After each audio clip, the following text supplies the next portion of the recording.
the officers and some of the sergeants are behind, and any stragglers or deserters are shot.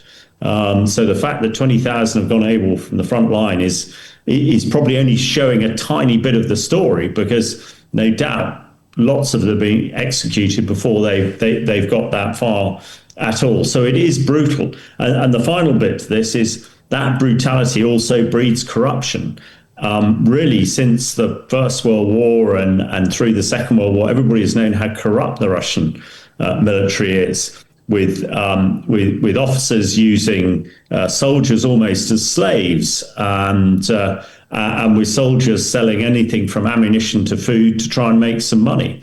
And when you get this sort of lack of discipline, which has been endemic, this is not new to the fighting in Ukraine. This has been the case all the time. But when you have a leadership like Putin, who has no care for casualties at all, you would have thought 1 million casualties, that they'd be rioting on the streets of Moscow and St. Petersburg and calling for Putin to withdraw. But they're not. A lot of people view Russian soldiers in Russia now as mercenaries, because they're all paid, in Russian terms, a lot of money, whereas most people in Russia barely have enough money to eat. But soldiers are considered wealthy, but not many of them actually live long enough to spend the money they earn. So I think, going back to your original question, the amount of deserters is systematic of really the failure of the Russian army. And now that the Ukraine forces are also destroying strategic assets like these aircraft we've talked about, what one can see that the Russian military is in a pretty sorry state. But Putin doesn't. He's quite happy to keep throwing young men into the meat grinder to keep this going, which is horrific. I mean, it is a crime against humanity. It's a war crime. And one day, hopefully, he will answer to those crimes. Let's cover also another interesting information from Ukrainian military intelligence. A Russian soldier has killed and eaten his fellow service member, his comrade, on the front lines in Ukraine, according to the audio which has been intercepted by the Ukrainian military intelligence. This is another act of cannibalism in the Russian army, and Ukrainian military says that this is a further evidence of what is called the moral and psychological collapse of the Russian forces. Don't you think that this cannibalism should be a wake-up call for Vladimir Putin? I mean, you would have thought so. I mean, it is just a shocking story, and apparently this person has been sent to 25 years in jail, which seems a little punishment for what is a horrendous crime. And no doubt, the details are a little bit sort of hazy, but yeah, I think it shows the state of the Russian army, the fact that they are having to recruit these type of people to fight. And having been a soldier myself for 35 odd years of the battlefields of the world, you know that you actually need a strong moral compass in order to fight, in order to lead people to fight. But when you've got these gangsters, bandits, murderers, and now cannibals in your army, I would say it's little short of disintegration, and is yet another factor. Let's hope that people in Moscow, the civilians around Russia, are realizing quite what is being done in their name, and they raise up and try and end this dreadful war that Putin's got into, that's produced these horrific characters that you would expect only to see in the movies, but to see them on the front lines in Ukraine is just shocking.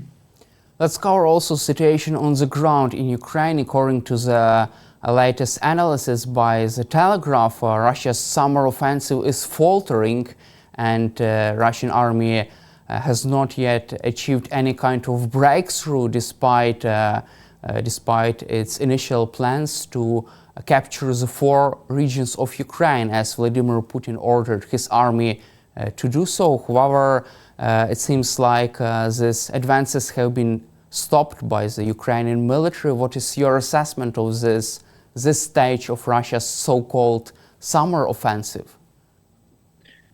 I think the summer offensive has petered out and has really not gone anywhere. There's been very little movement on the front lines. really for the last 12 months or so, let alone the last sort of few weeks and months. And I think it's systematic. What we're talking about, the Russian army. If you can only throw people into the meat grinder, it's unlikely that you're going to make any progress, because there's little training. There have been a few attacks mounted, but again, these attacks haven't been followed through, and have been easily kicked back by Ukrainian forces. So we know that the Russians have put a lot of effort in, or tried to put a lot of effort in, but actually it's been, it's been virtually no benefit at all, I don't think, to the Russians, except again to expose, quite what a poor state the Russian army is at the moment, because they told us all winter they were planning this great offensive, they were concentrating forces somewhere, but then nothing happened, except Russians died in even greater numbers. So it strikes me that the conventional Russian military is pretty much, the military term is reached its culminating point, and otherwise it's run out of steam. And I don't think there's any likelihood that they are going to make any great progress, which is no doubt we've seen them stepping up their drone and missile attacks on civilian targets in Ukraine.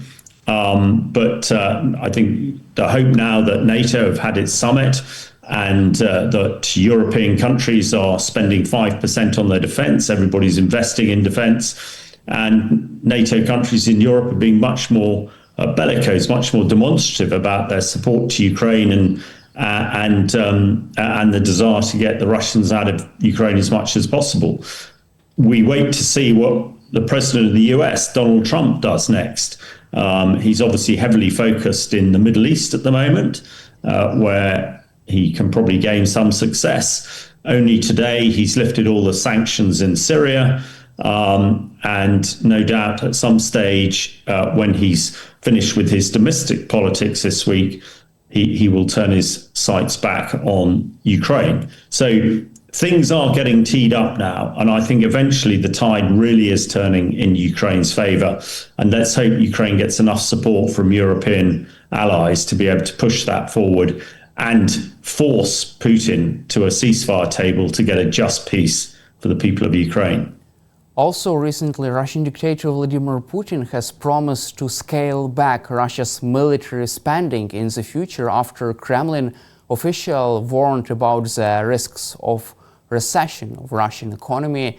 Does it mean that Putin is starting to realize that his economy is in the brink of collapse? Well, it's interesting. I think there are probably two things here. The economy, we know, has been in free fall and in a terrible position. And it's only been kept going by the oil that Putin has been able to sell on the open market, with the Iranian threats to close the Hormuz Straits, and the price of oil not bouncing high as Putin had hoped. He's not really gaining enough money to be able to keep his war machine going and to scale back his military now. The only reason he's still in this fight is because the Russians have spent so much money on defense. If they're going to scale it back, I think that's a real indicator that, as the point I made earlier, that the Russian military has reached its culminating point. Let's hope it is a demonstration that Putin is beginning to realize that his special military operation is bound to fail, and let's hope that brings him to the ceasefire table and a just peace to Ukraine. Also, U.S. Senator Lindsey Graham says that for the first time, U.S. President Donald Trump has supported his bill on imposing tariffs and sanctions on Russian economy and on countries which buy Russian oil and gas. Trump told Lindsey Graham during a golf play that it's now time to move forward with this bill in Congress. Does it mean that the tide is turning finally in Ukraine's favor and against Vladimir Putin right now? Well, it should do. Again, we've talked before of how important those American sanctions would be, and the frustration that Putin is prepared to put sanctions and tariffs on allies, but not on Putin. And if Putin can't sell his oil, to the likes of China and India and can't get goods off them, he's going to very quickly run out of steam. So I think this is yet another indicator that the tide is turning. And let's hope that there are some people in the Kremlin who realize this, and let's hope that they force Putin to negotiate. Let's also cover situation in the Middle East, and also Vladimir Putin's policies are US has struck Iranian nuclear program and also has negotiated a quick ceasefire deal between Israel and Iran. Do you see this story as a story of success of the United States and big story of failure for Vladimir Putin, who failed to try to rescue, who failed to help his closest ally on the Middle East, Iran? Yes, I think it is, absolutely. Iran was hoping that that Putin would come crashing over the hill with, air defense missiles and ammunition and equipment to support them against the Americans, the Israelis. The Russians did absolutely nothing. The only thing, beyond parody and irony, Putin offered to be the honest deal maker between Israel and Iran, but actually, this has been a success for Trump. I think he's certainly made a big dent in the Iranian nuclear program, and that's a really good thing. But also, he's negotiated a ceasefire between the two, which seems to be holding at the moment. So, yeah, this is a very big win, I think, for the White House, and a very big loss for the Kremlin. And as we said at the beginning, it's also a demonstration that Russian equipment against modern American equipment just doesn't stack up at all. And that must be a real concern for Russian military leaders and politicians, that they are very exposed.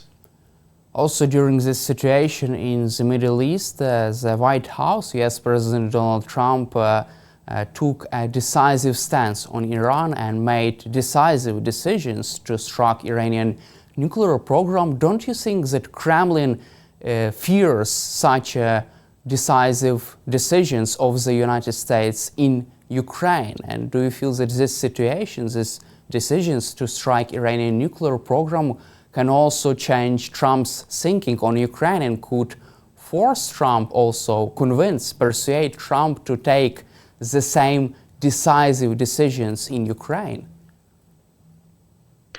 Well, let's hope so. I mean, it is a real demonstration of US military power.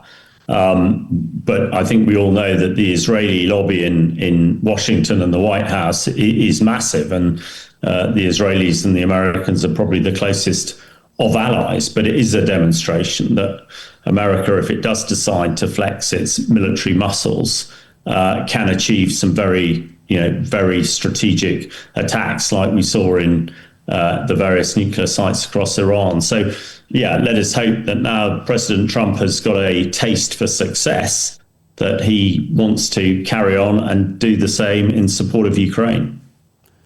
Let's also cover additionally Vladimir Putin's, from your perspective, why didn't Putin help Iran during this confrontation between Iran and Israel? Was he too afraid of the possibility of the US retaliating against Russia, for example, in Ukraine, by providing more support to Ukraine in case of Russia's support to Iran? Well, I think there is probably that. I think also that Putin couldn't do much. He hasn't got much spare kit at the moment. He's firing so many missiles and drones at Ukraine every day. A lot of them have come from Iran. He just hasn't got any spare military hardware to loan Iranians. They were obviously desperate for air defense weapons, but we know that Putin's been taking air defense weapons off the front line to protect himself and others in places like Moscow and St. Petersburg. So I think it was, when it came to the Ayatollah asking for support from Putin, he just turned out to be a paper tiger. There was nothing there, and actually nothing he could do. So, yeah, let's hope that galvanizes Trump to realize that actually, he is militarily and financially much, much more powerful than Putin, and can make a real difference there. There are murmurings that Trump might be getting a Nobel Peace Prize, and that seems to be the main thing that's driving him at the moment. And quite frankly, if he manages to get a peace in Ukraine that is just and the Ukrainian people see as a fit one, then who would not want him to get some prize that means so much to him? And final question for you: has the U.S. completely obliterated the Iranian nuclear program, as Donald Trump suggested, as he's confident about? Well, I think that's very difficult to say, and there's so much information coming out about this. I mean, I think there are a lot of people who don't really know the wheres and wherefores and the complexities of making nuclear weapons, saying that they can make them tomorrow. I think that's not the case. I think the Iranian nuclear program has been massively damaged by this. And even if they have managed to recover some enriched uranium at 60%, it'll still take them a heck of a long time and effort to get it to a weaponized grade. And then there is a small problem of actually making a nuclear device. It's not just a question of strapping uranium onto the end of a missile. I don't think Iran's in a position to threaten with its nuclear capability anytime soon. And I would have thought it's months, if not years, the delay. And the reason I'm confident about this is it would appear that American and Israeli intelligence is so comprehensive in Iran. I'd be very surprised if the Iranian government could do much without the Americans knowing exactly what they're doing. Thank you, Colonel Hamish, for your time and for your support for Ukraine, and glory to Ukraine. Thank you for having me, and glory to Ukraine.